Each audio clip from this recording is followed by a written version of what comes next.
Pai, em tuas mãos eu entrego o meu espírito. Foram estas as últimas palavras de Jesus. E depois expirou, morreu.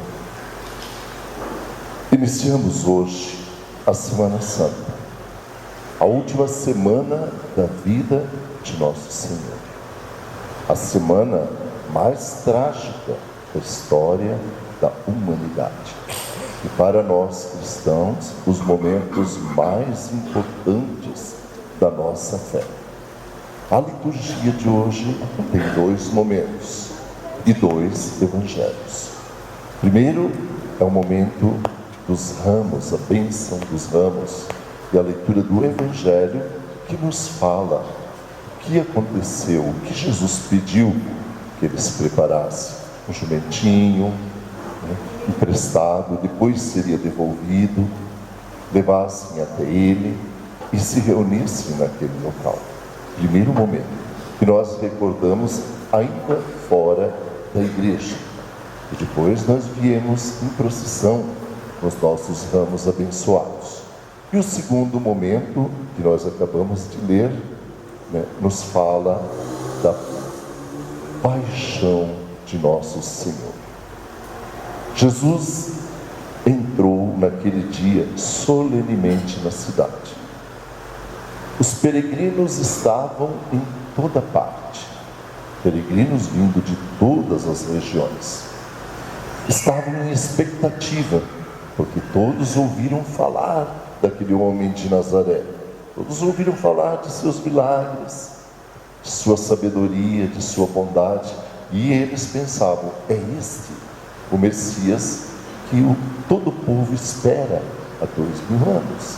É esse o Messias que vai reinar para sempre sobre Israel, segundo os profetas da antiguidade. O povo estava certo, porém o povo tinha uma outra expectativa. Já o pessoal do templo, os fariseus, saduceus, doutores das leis, sacerdotes, estavam super enciumados. Ouviram falar tanto dele, e ele falava tanto do Pai, e ele era judeu, e como era isso? E ele não tinha nenhuma ligação com aquele tempo. Ciúme, raiva, eles estavam enfurecidos, ainda mais depois que ouviram falar que Lázaro havia revivido. Quando eles souberam da notícia de Lázaro, aquilo foi a gota d'água. E Jesus sabia que as coisas estavam muito difíceis e perigosas. Ele sabia dos acontecimentos que estariam por vir. Mas ele deixou que aquele povo reconhecesse que ele era o Messias. Por isso, quando eles viram-no chegando, montado no jumentinho, lembraram das palavras de Isaías 700 anos antes. Afinal, eles conheciam as Escrituras e lá estava escrito que ele entraria montado num jumento, os caminhos estariam abertos para ele. E o povo então o aclamou por ramos. Todos corriam para as palmeiras, para as tamareiras, para os pés de oliveira. Vejam aqui os raminhos da oliveira junto com a palmeira. Correram para lá e, quando ele chegou, acenavam e diziam: Hosana ao rei. O que quer dizer? Salve o rei, Deus nos salva, Hosana, Deus salve o nosso povo. E o aclamavam, alguns ainda para manifestar mais ainda o seu apreço, tiravam seus mantos. Afinal, a vestimenta do povo de antigamente era uma túnica e um manto que o protegia do sol durante o dia e que o protegia do frio durante a noite. Eles pegavam os próprios mantos, estendiam no caminho. Era uma reverência que eles faziam, reverenciando Jesus como rei, para que ele passasse por cima dos seus mantos. Felizes o aclamaram: o rei é o nosso rei, é esse que Deus enviou e salva. Isso ali foi o final, porque logo em seguida começaram as intrigas. Nós ouvimos no Evangelho o que eles inventaram, as mentiras, que ele estava proibindo o povo de pagar impostos, que eles eram subversivos, que ele se colocava contra as leis, toda espécie de calúnia e mentira, eles inventaram, para que Pilatos pudesse eliminar Jesus.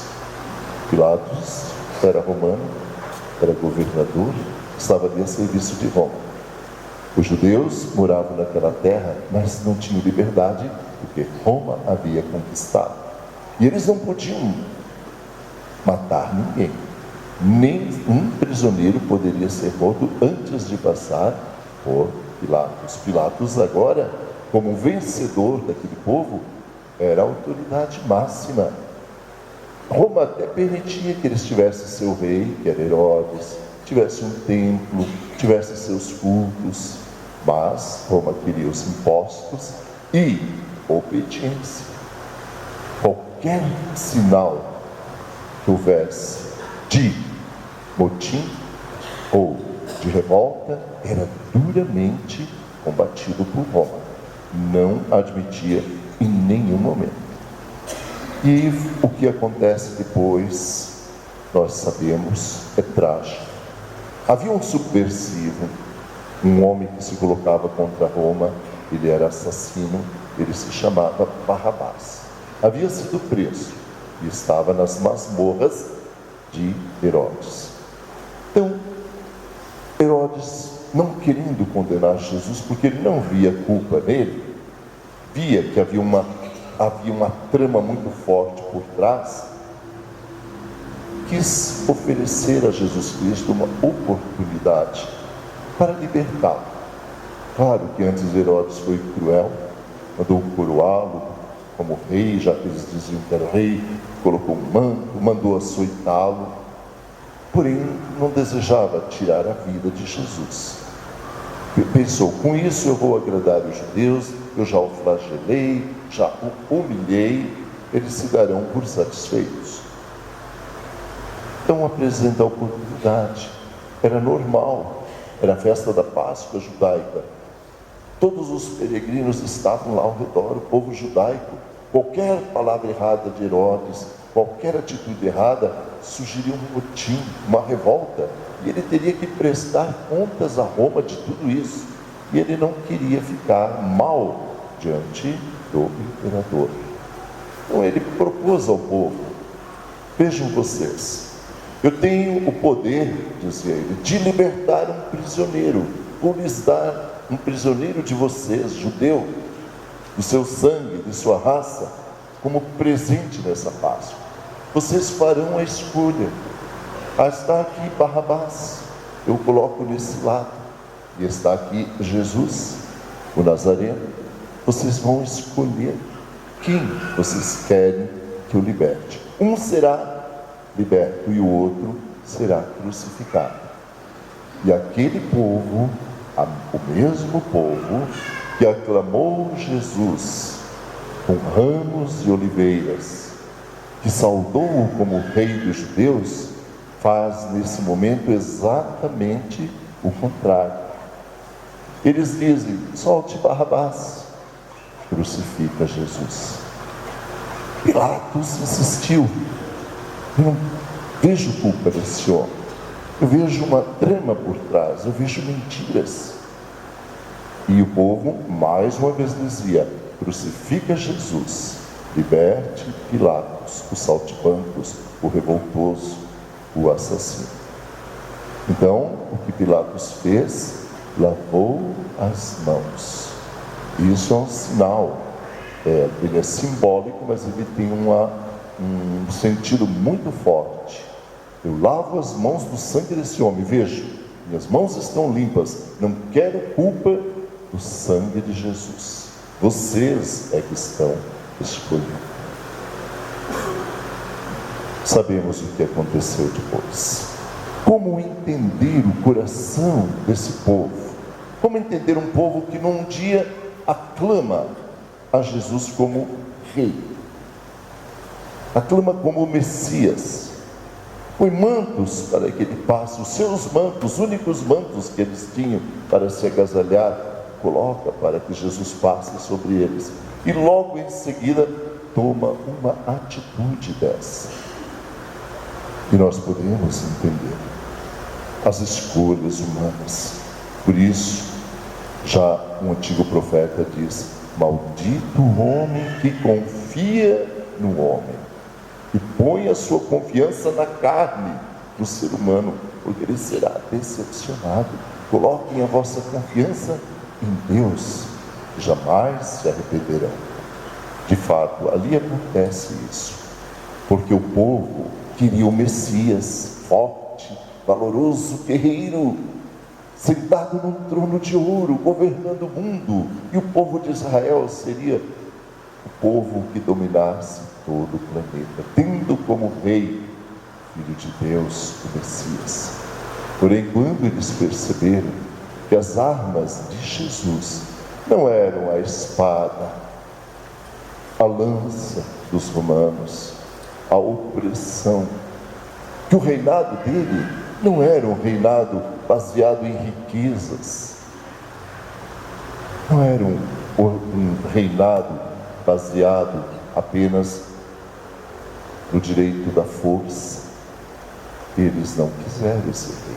Perceberam que o reinado de Jesus, alguns já começaram a entender, era um reinado baseado na fraternidade, na justiça, na ajuda mútua, um reinado baseado no amor. Este rei, eles não quiseram. Afinal, continuaria tudo a mesma coisa. Eles diziam: ele não vai nos libertar do poder dos romanos. Que rei nós teremos se os romanos continuarão aqui a cobrar os impostos, a nos oprimir?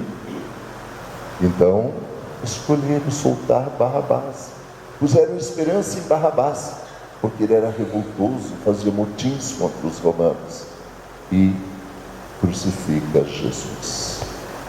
Ali está a história dramática que nós começamos a viver no dia de hoje. E nós ficamos às vezes revoltados, pensamos: por que eu não estava lá para defender nosso Senhor?